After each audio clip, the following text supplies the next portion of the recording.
تھا، یہ کام پہلے بھی ہوتا تھا، لیکن جو طوفان بدتمیزی آج پچھلے 4 سال سے شروع ہوا کہ سوشل میڈیا کے اوپر نہ کسی کی ماں بہن کی عزت محفوظ ہے، نہ کسی کی مذہب محفوظ ہے، نہ کوئی اخلاق محفوظ ہے، انتہائی بدتمیزی کا طوفان ہے، اور خان صاحب اس کو اپنی کامیابی کی دلیل سمجھ رہے ہیں۔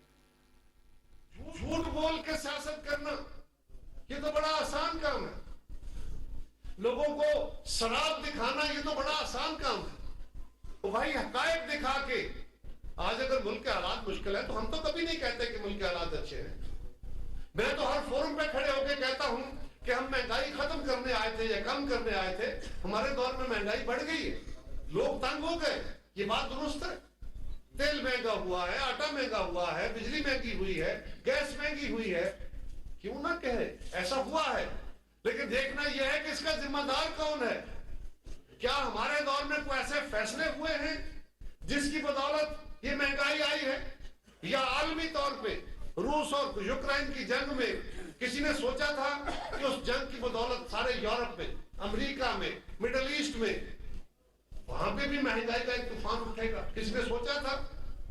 حاجی بھٹو صاحب بیٹھے ہیں ہمارے بزرگ، میں ان کا شکریہ ادا کرتا ہوں، انہوں نے گرنانا گاؤں میں بھی اور گرد و نواح میں بھی بہت سارے فلاحی منصوبے شروع کر رکھے، اللہ تعالیٰ ان کو ان کے رزق میں اضافہ کرے۔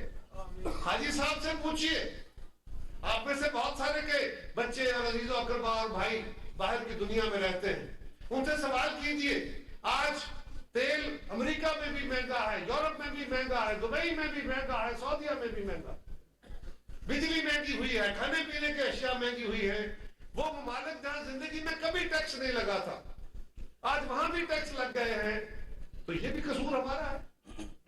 نہیں، عالمی حالات ایسے بنے ہیں جس کی وجہ سے آج پاکستان میں حالات مشکل ہوئے، لیکن یہ صاحب آج بیٹھ کے جو خود سارے کام کرنے کا ذمہ دار تھا، جب حکومت سے نکلا تو جاتے جاتے آئی ایم ایف کے ساتھ کیا ہوا اپنا معاہدہ خود معطل کر لیا، ایسے فیصلے کیے، اور اگر ہم حکومت میں آ کے آئی ایم ایف کا معاہدہ بحال نہ کرتے، اس معاہدے کی وجہ سے بے شمار تکالیف آئی، ٹیکس لگے، سبسڈیاں ختم ہوئی، بجلی مہنگی کرنی پڑی، یہ وہ تلخ فیصلے تھے جو فیصلے کرتے ہوئے ہمیں بخوبی پتا تھا کہ یہ فیصلے لوگوں کو خوش کرنے کے فیصلے نہیں ہیں، یہ لوگوں کی تکالیف بڑھانے والے فیصلے ہیں، لیکن یہ جانتے ہوئے فیصلے کیوں کیے؟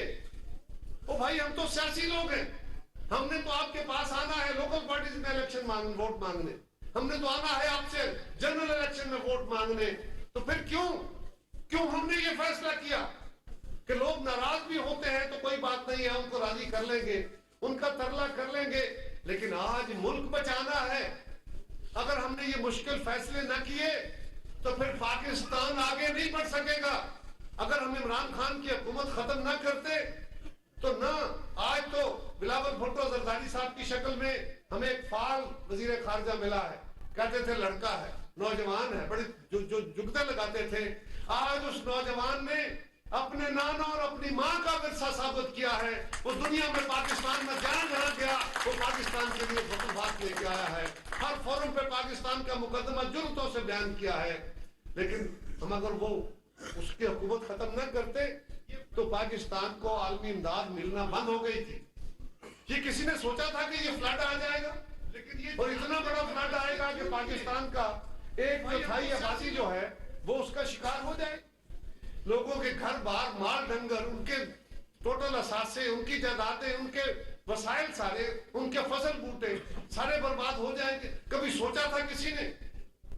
ہمیں اس کا اندازہ نہیں ہے جو کچھ ہوا ہے، اللہ نے ہم پہ فضل کیا، یہ علاقے ہمارے محفوظ رہے ہیں، لیکن یہ یاد رکھیے وہ علاقے سندھ کے، وہ بلوچستان کے جہاں پہ فلڈ بہت زیادہ آیا تھا، آپ ذرا غور کریں، خدا نہ خواستہ ہمارے گاؤں بہ جائیں، ہماری بستیاں بہ جائیں، ہمارے مال مویشی ختم ہو جائیں، ہماری فصلیں ختم ہو جائیں، ہمارے رستے بند ہو جائیں، ہمارے کیا حال ہوں گے؟ ہم سڑکوں پہ بیٹھے ہوں اپنے بچوں کو لے کے، یہ حال ہوا ہے وہاں لوگوں کا، اور یہ قدرتی آفت تھی، اس میں کسی کا قصور تو نہیں ہے، ہم نے تو اس کو بھی ساری قوم کو اکٹھے کر کے، دنیا کو بھی اکٹھا کر کے ان کے مسائل کا حل کرنے کی کوشش کی ہے۔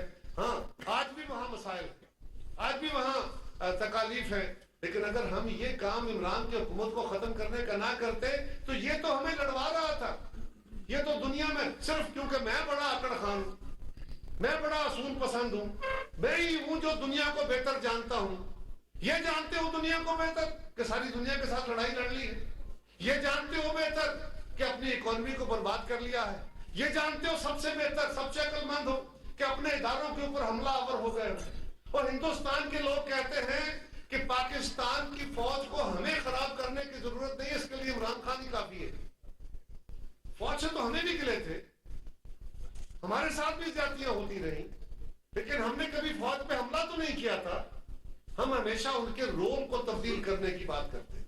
ہم یہ کہتے تھے کہ جو آئین ہے، جو قانون ہے، جو اسلوب ہے، جو طریقہ کار ہے، جو دنیا میں کامیاب قومیں کرتی ہیں، آپ بھی وہ رستہ اختیار کریں، آپ بھی وہ طریقہ اختیار کریں. اور آج اگر انہوں نے وہ طریقہ اختیار کرنے کا اعلان کیا ہے تو عمران خان روز نام لے لے کے ان کو گالیاں دے رہا ہے. روز نئے نئے ناموں سے، کبھی میر جعفر کہتا ہے، کبھی میر صادق کہتا ہے، کبھی جانور کہتا ہے. اور اس بات پہ کہ اس کو ہاتھ نہیں لگایا جا رہا کہ جی بس جو منہ میں آتا ہے کہہ لیتا ہے. ہم سارے برداشت کر رہے ہیں، ہمارے ادارے بھی برداشت کر رہے ہیں، لیکن کب تک؟ اس لیے ہم نے اس کی حکومت ختم کی. ورنہ یہ صاحب تو الیکشن کمیشن کو بھی ختم کر کے اپنی مرضی کا الیکشن کمیشن بنانا چاہتے تھے. یہ تو اپنی مرضی کے فوج کے اندر تبادلے کرنا چاہتے تھے. یہ تو اپنی مرضی کے قانون کے تحت الیکشن کرانا چاہتے تھے. یہ تو پاکستان کی صحیحیت کو، ایک وفاقی پاکستان کو ختم کر کے یہاں پہ نظام بدلنا چاہتے تھے. اور وہ نظام بربادی کا نظام تھا، وہ نظام تباہی کا نظام تھا جس کا خواب عمران خان دیکھتا ہے. دو ملک ہیں عمران خان جن کی مثالیں دیتا ہے، ایک چین کی، دوسری سعودی عرب کی. ایک میں بادشاہت ہے، دوسرے میں ڈکٹیٹرشپ ہے. کیا پاکستان کو ایسے بنانا ہے، ایسے چلانا ہے؟ کیا باقی سارے صوبے ہمارے ساتھ چلیں گے؟ یہ ہمیں غور کرنے. کوئی ایسا تو نہیں ہے نا جس طرح میں سوچ رہا ہوں سندھ کا رہنے والا ایسے ہی سوچے گا، بلوچستان کا رہنے والا ایسے ہی سوچے گا، خیبر پختونخوا کا رہنے والا ایسے ہی سوچے گا. یہ ہم سب کو سوچنے کی ضرورت ہے. یار ہم تو ایک گاؤں میں، آپ ذرا غور کیجیے، آپ اپنی بستیوں کو غور کریں. ہماری بستیوں میں ایک برادری ایک طرح سوچتی ہے، اس برادری کے اندر بھی لڑائیاں ہوتی ہیں، لیکن ہم دوسری برادری کی بات سننے کو تیار نہیں ہوتے. یہ الگ بات ہے کہ جب گاؤں کا اجتماعی مسئلہ آتا تو اکٹھے ہو جاتے، لیکن ہماری برادریاں اپنے گاؤں کے اندر اپنی اپنی طرح رہنا چاہتے ہیں، اپنے اپنے مسائل کا حل کرنا چاہتے ہیں، اور دوسروں کے ساتھ ایک بستی، ایک جان، رشتہ داریاں ہوتے ہوئے بھی ہماری آپس میں لڑائیاں ہو جاتی ہیں. اسی طرح قوموں اور ملکوں میں ہوتا ہے. پاکستان میں 4 قومیں ہیں، 4 صوبے ہیں. ان چاروں کے اندر اگر ہماری لڑائی کا عالم یہ رہے گا تو ہم آگے نہیں بڑھ سکتے. اس لیے عمران خان کو گھر بھیجا تھا. اور آج روز ہمیں کہتے ہیں کہ جی مہنگائی بڑی ہے، یہ حکومت ناکام ہو گئی ہے. اور بھائی اگر تو مہنگائی اس لیے ہے کہ پاکستان میں چیزوں کی قلت ہے، آج آٹا مہنگا ہو گیا، آج کھاد مہنگی مل رہی. اگر تو پاکستان میں کھاد کی قلت ہے، اگر تو گندم کی قلت ہے اور قلت کی وجہ سے مہنگائی ہوئی ہے، تو وفاقی حکومت ذمہ دار ہے، میں ذمہ دار ہوں، میری جماعت ذمہ دار ہے، یہ حکومت ذمہ دار ہے. لیکن اگر گندم پوری موجود ہے، کھاد کے ذخائر موجود ہیں، تو پھر صوبائی حکومت کا کام ہے. اس صوبائی حکومتوں نے یہ کرنا ہے کہ وہ مارکیٹوں کے اندر جو تاجر سٹاک کر کے، جو تاجر ناجائز منافع کما رہے ہیں، ان کو پکڑے. کون ہے وہ تاجر؟ اور ہمیں اپنے آپ کو بھی دیکھنا چاہیے. ہمارے لگتے ہیں نا، ہمارے رشتہ دار ہیں، ہمارے ہی دوست ہیں. وہ تاجر جس کے گودام میں 15 20 کروڑ کا مال پڑا ہے، سٹاک کر کے بیٹھا ہے. کسی نے کھاد سٹاک کی، کسی نے گندم سٹاک کی، کسی نے چاول سٹاک کیا، کسی نے باقی چیزیں سٹاک کی. یہ سٹاکیے کیا کرتے ہیں؟ یہ سٹاکسٹ بیسیکلی مال مارکیٹ سے اٹھا کے گوداموں میں رکھ لیتے ہیں، شارٹیج پیدا کرتے ہیں، قلت پیدا کرتے ہیں، ریٹ مہنگا ہو جاتا ہے، بیچ دیتے ہیں. اور جو سب سے بڑا مہنگائی کا ذمہ دار ہے، جو سب سے بڑا سٹاکیا ہے، وہ بھی کہہ رہا ہے مہنگائی بڑی ہو گئی ہے. جو خود مہنگائی کرتا ہے پیو بھی یہ کہی جا رہے ہیں. ہمیں سب کو سوچنا ہوگا. ہمیں ایسے ان حکومتوں کو بھی پوچھنا ہوگا. وہ پولیس پنجاب حکومت کی، ڈی سی پنجاب حکومت کے، مقامی حکومت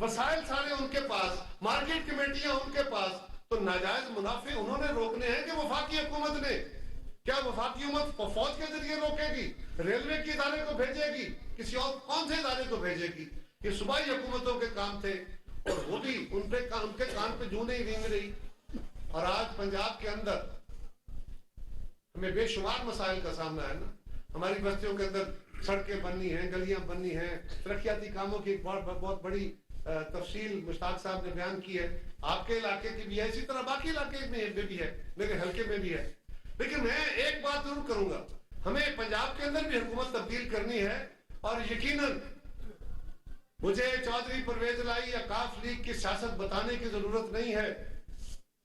جب ان کی حکومت آتی ہے ہمارے ضلع میں بدماشی بڑھ جاتی ہے, ناجائز قبضے شروع ہو جاتے ہیں, جیلی پرچوں کی بھرمار ہو جاتی ہے, لوگوں کے ساتھ زیادتیاں شروع ہو جاتی ہیں.